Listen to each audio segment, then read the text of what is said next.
ang pagpasipala batok sa Espiritu Santo, dili gayud mapasaylo.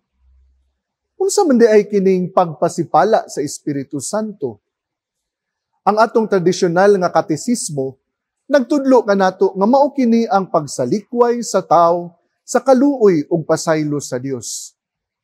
Apan mahimo usab kining sabton nga kakulang sa pag-ila sa lihok sa Dios diha sa atong kinabuhi.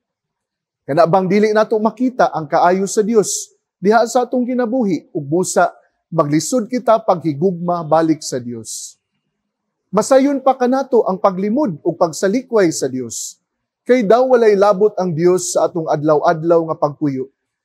Wala nato ilha nga ang Espiritu sa Dios, ang gugma sa Amahan ug sa Anak matud pa ni San Agustin, kanunay nagalihok diha sa atong kinabuhi. Kini ang pagpasipala batok sa Espiritu Santo, nga dili gayud mapasaylo.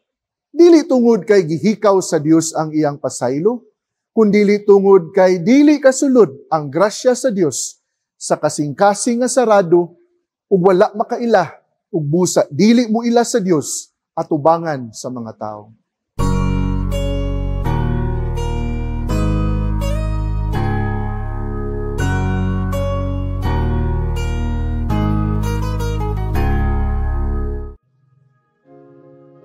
Mga igsuon, maayong adlaw sa tanan ug welcome sa atong inadlaw nga palandong, ang pamalandong sa pulong sa Dios. Ako si Ryan Cortez, usa ka predikon sa Archdiocese of Cebu. Tulo ka pulong ang nagdugtong sa atong mga pagbasa karong adlaw: pag-ila, paglimod ug pagsalikway. Ang tanan nga moila kanako atubangan sa mga tawo, ilhon usab sa anak sa tao atubangan sa mga anghel. Apan ang musalikway kanako atubangan sa mga tao, isalikway atubangan sa mga anghel sa Dios. Sa unang pagbasa, si San Pablo nang hinaot nga hatagan unta kamo sa Espiritu nga maghimo kaninyong maalamon ug magpadayag sa Dios kaninyo aron makaila kamo kaniya. Lihok di ay sa Espiritu Santo nga kita makaila ug muila ni Kristo.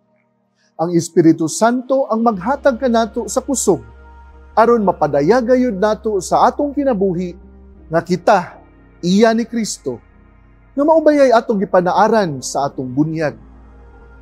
Mao nga ang pagpasipala batok sa Espiritu Santo dili gayud mapasaylo. Unsa man di ay kining pagpasipala sa Espiritu Santo? Ang atong tradisyonal nga katesismo, nagtudlo kanato nga mao kini ang pagsalikway sa tawo sa kaluoy ug pasaylo sa Dios. Apan mahimo usab kining sabton nga kakulang sa pag-ila sa lihok sa Dios diha sa atong kinabuhi. Kana bang dili nato makita ang kaayo sa Dios diha sa atong kinabuhi ug busa maglisod kita paghigugma balik sa Dios. Masayon pa kanato ang paglimod o pagsalikway sa Dios. Kay daw walay labot ang Dios sa atong adlaw-adlaw nga pagpuyo. Wala nato ilha nga ang Espiritu sa Dios, ang gugma sa Amahan ug sa Anak matud pa ni San Agustin, kanunay nagalihok diha sa atong kinabuhi. Kini ang pagpasipala batok sa Espiritu Santo, nga dili gayud mapasaylo.